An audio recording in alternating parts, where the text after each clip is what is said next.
Is magic real? Do wizards have access to alien sciences? Who gives these sciences to magicians? The kind of magic that the Quran talks about is magic that deals with jinn, which is of course forbidden. The magic we are talking about is called black magic, or dark arts in popular language. If we understand the truth of jinn, we will also understand the truth of magic, because this magic cannot be done without a genie. Genies are inherently connected with magic. Every magic is done with a jinn, and magicians have no inherent power, and the power of a magician is nothing but the physical and natural services of a jinn. So if we understand what jinns are naturally capable of doing, and for what reasons they help the wizard, some of the appearance characteristics of the elf character. Genie is a kind of smokeless fire, or, in the light of new science, a kind of energy. If they are energy, then how fast can they move? In fact, they can move at the speed of light. They have no body, so they can move without being blocked by physical obstacles. And because they do not have a body, as a result, they will not have any form. And that's why they can be in any shape they want. They do not have a specific body, and because they are formed from smokeless fire, they are invisible to us. Of course, they have the capacity to transfer from one energy to another, and can become a physical being and be visible to us when they want. But how? In modern slang, they change the color spectrum of light waves. For us, the only colors of light that can be seen physically are red, orange, green, yellow, blue, indigo, and violet, which are the colors of the spectrum. So the jinns have the capacity to just transfer their energy to that level, and then they can appear to us. They can showcase their voice, so we can hear sound energy. But it's all just energy, and it's only part of all that they can be. Because God says in the Quran, Iblis and his tribe see you from places where you cannot see them. So, they have the upper hand in this field. They can see us, and we cannot see them. Genies are generally physically stronger than men, but that doesn't mean they have infinite power. It just means that an average elf is stronger than an average man in terms of strength.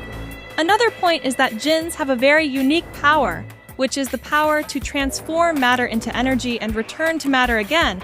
And this is something that humans are trying to do as humans, like Einstein's theory that states that energy and matter are related to each other, that the jinns have the power to do so. And this is how the demon moved the throne of the Queen of Sheba from Yemen to Jerusalem. Currently, Ifrit is the worst type of jinn and the most powerful among them.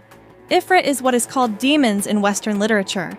The demon said that he wanted to bring the throne to Solomon before Solomon could even stand up, which makes perfect sense physically with the law of conversion of matter into energy and vice versa. But according to God in the Quran, this is the maximum thing that the jinn can do, because Solomon had control over all the jinn, and only one of them said that he could bring the throne at this speed, which means that the rest of the jinn do not have this power. Now, according to the said material, magic can be defined as the magician who forces the genie to do his tricks. But what are the tricks? What does the magician want from the genie? The genie will do whatever the wizard is paid to do. For example, someone comes to a magician and says that I want this man's business to be ruined, or their marriage to fail, or I want him not to have children. The wizard makes the elves go and do these things. But how do we know if magic has been done or not?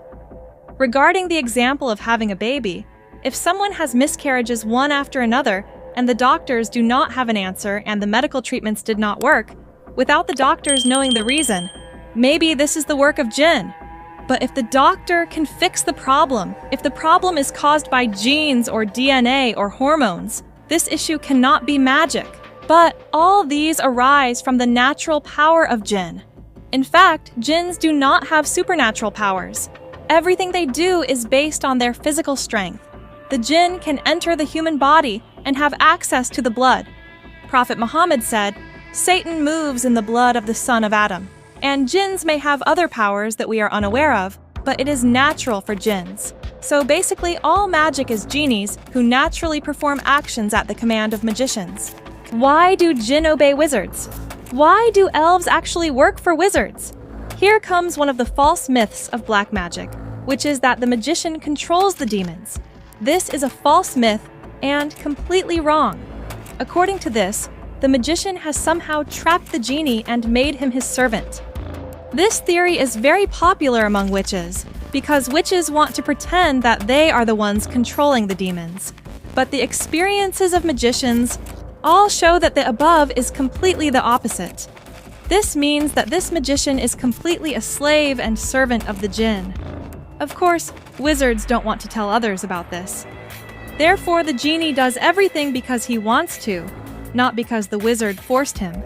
Because none of the human beings can control the jinn except Prophet Sulaiman. So, why do genies work for wizards? Here comes the crux of the magic. That magic is a kind of exchange and business transaction between magician and jinn. The powerful person in this deal is the elf, not the wizard. But what does Jinn get in this deal? This answer goes back to the main problem of Iblis at the time of Adam's creation, when he felt neglected. He thought that he was better than Adam. In fact, he felt inferior to Adam. And it can be said that dawn comes from the inferiority complex of Jinn. But why do Jinn think that they are lower than Adam, even though God has placed many powers in them? The answer is that God has given humans the most powerful thing that he did not give to jinns, and that is the power of reason. God has given us knowledge and intelligence. We are more knowledgeable and intelligent than the jinn, and this knowledge is the strength of us humans, which has made the jinn weak and inferior to us. But in the transaction between the witch and the genie, having the power to become invisible, demands worship, servitude, and worship from the witch in return for physical work and execution of the witch's plans. Witches literally prostrate themselves and do whatever the genie asks, humiliating themselves to please the genie.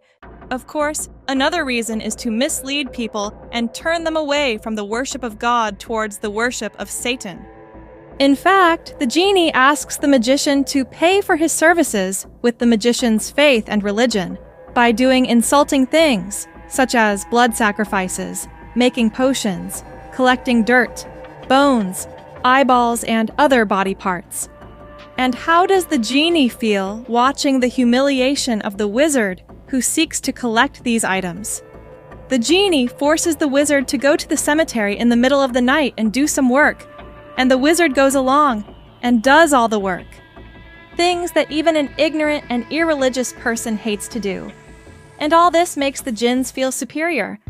In fact, the wizard needs the genie more than the genie needs the wizard. It is a sorcerer who sells himself to the genie and becomes his slave and obedient. But what is the main motivation of magicians? Money and wealth that makes a wizard feel powerful over other humans, but not above a genie. They also feel proud to have an elf helping them because they feel they have a weapon that others cannot oppose. But God says in the Quran, they can never harm anyone except by God's permission. But how do wizards learn magic? They learn these tricks from the old magicians of the past. They are told, for example, at 3 o'clock in the morning, to sit on a side in the middle of a pentagon that must be drawn with blood and see this color of light. In fact, these are the signals that the jinns give them. And all this has been taught to the people since the time of the people of Babylon. The magician does all these things every day.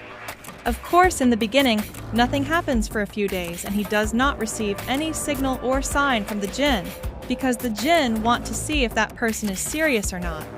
Until one day they finally see something, or notice a power, or a presence, or a voice, and then they are given specific instructions to take it up a notch.